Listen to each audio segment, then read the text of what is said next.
I'm talking to you guys about recruitment, and one of the things I always say when we talk about recruitment is, did you have them at hello? Because the minute someone walks into your business, they make an assessment of you, whether they actually want to work with you or not. Gone are the days where you could have the luxury of having 15 people come into your business, you do the interviews, you pick 5 of them, you have a selection, and they don't have any other jobs to really apply for, and you have a great 5 candidates to choose from. So I'm going to talk to you today about recruitment. I'm going to throw a lot of stuff at you in the next 45 minutes. Some of it you will go, you know what, I'm doing really well, pat yourself on the back, congratulations, fantastic. Some of it you're going to go, yeah, that's just not for me, it's not going to work with my environment, my culture, let it go, don't get hung up on it. The stuff that does work for you, write notes down. I'm happy to share the PowerPoint slides with you guys. Don't feel you're going to sit here and write 1,001 notes on what you need to do. Alright, how serious are we about recruitment? That's the first question. Now, recruitment's become a really major issue for our industry. And interesting, it's not just in our industry. Recruitment is an issue for everybody. A whole corporate Australia, recruitment is an issue for. We've had about, apparently, over 10,000 people leave our industry in the last 18 months or so. And you might think, realistically, there are people who probably should have gone, businesses who shouldn't be in business anymore, etc. But realistically, 10,000 plus is a lot of people to replace in our industry. And for those of us who are business owners know that real estate is not a career choice. How many of you here finished school and said, I'm going to be a real estate agent? Very few of us actually did. And so recruitment is now bloody hard work as far as I'm concerned. And one of the problems we have, and I look after 75 offices, part of my network we have 75 offices, and I can stand here and say to you that most of my business owners look like this. They have their name across most of the doors in their business. So they become the jack of all trades and the master of absolutely none. So one of the things you guys have got to start as business owners is, number 1, stop doing just-in-time management, which most of us end up doing because we've got our name across every door, and decide whether you're going to be a salesperson or business owner. That's the first thing you need to decide, because you can't do both. And you can't do both really well. You have to decide to choose one. How many of you, when you have a vacancy in your business, feel like doing that? I know when I've managed people, I do. Because you can't hope that it'll just go away and someone really good will walk into your door. We're going to look at what I call reactive recruitment as opposed to proactive recruitment. So let's do a reality check. First of all, how many of you have a business plan in this room right now? A 1-page business plan. Okay, so not many hands have gone up, or you're too shy to put your hand up. So the first thing you guys need to do about recruitment, because recruitment isn't about waiting for the job to become vacant, putting an ad on Seek and hoping like hell someone walks in. That's not recruitment. Recruitment is about being proactive and having a plan around it. So the first thing you guys need to do is make sure you have a business plan. In my business, I have a 1-page business plan that I work with my business owners that takes into account a number of things that Peter Kaykosh showed you in his session, but also recruitment is a critical part of that. And recruitment will be about 2 things. The first thing will be about people, and the second thing will be about numbers. Now, when I talk about people, I'm not talking about personality or anything like that. I'm talking about the recruitment of people. Oops, I'm going backwards, sorry. Alright, for me, the recruitment plan attaches to your business plan. And the people part of it is really simple. First thing is, what's the type of business that you want? What's the vision that you have for the type of business you want to create that will attract people to work to it? And a vision or a mission statement isn't something you write on a piece of paper and put on a wall and not share with your staff and hope like hell that they're going to engage with it. Or write because some consultant told you ahead of the conference was a really good thing to do. The vision is something that you actually are passionate about, where you see your business going.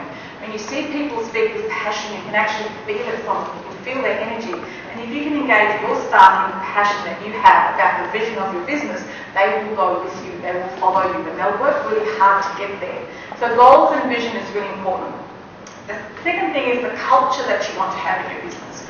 Culture is an intangible item. I can't stand here and say, here's an office that has great culture.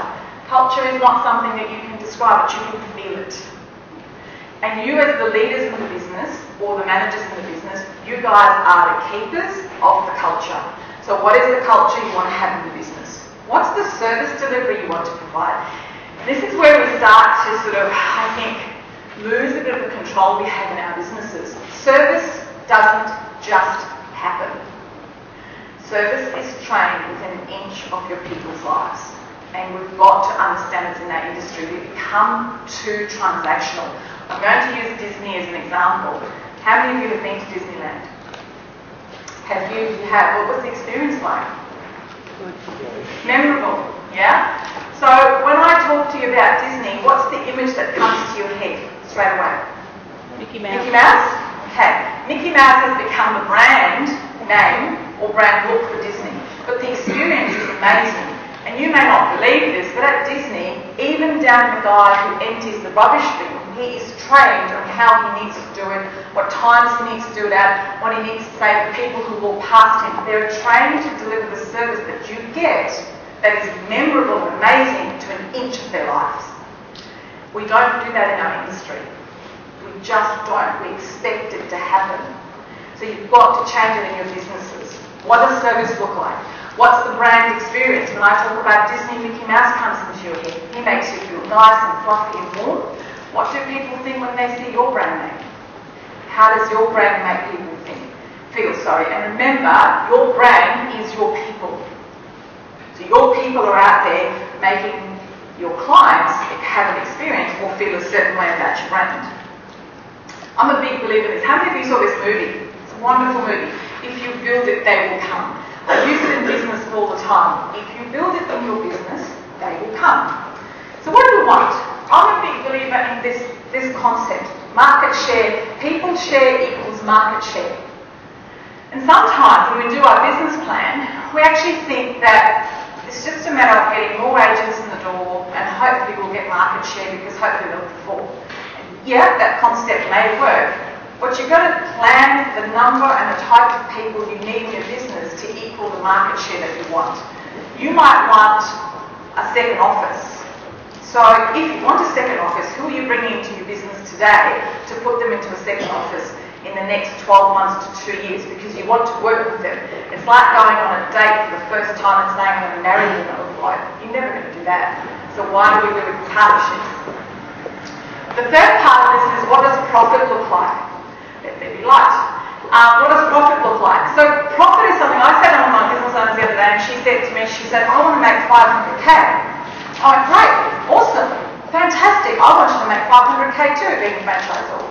But how many sales agents do you need to make 500k? And at what level do each of these agents need to be performing? Because it's okay to say I want a profit number, but how are you going to get there? And you can break your agents down into very simple numbers, 200 GCR, 500 GCR, 1 million GCR. I'll just use as an example, it'll be different in your own offices. But I know when I plan the business plan with my business owners, I have said to them, how many agents do we need at 200? How many do we need at 500? How many do we need at 1 million? It's the 40-40-20 rule. 40% of your agents should be performing at their top level. 40% will be performing at their middle level. And you'll be coaching them to get to their top level. And 20% will be sitting in the departure lounge. Or they will be new. Most businesses that I see, it's the other way around. 20% are top performers, 40% are middle, and 40% are sitting in the departure lounge or new and not performing at all and not bringing any money in. The problem with that model is that 20% holds your business to ransom. And one of them walks out the door, your business is in trouble. And then when they start to behave inappropriately, you don't hold them accountable. So just remember some of those numbers. It's really easy, but make sure it's 40-40-20. You will get what you focus on. The first thing is, I want you to do what I call a population count for your business. And I want you to write any names down, but I want you to think about the people who are currently working in your business. How many of those, and I call this, how many of those futures do you need to free up? How many people are taking a seat in your business that should not be there? Be really brutal about this because I could name you numbers in some of my business owners, people, sales agents that should be there. So think about that number. Then I want you to think about the next number, which is how many agents do you want in your business over the next 12 months to get at least 20%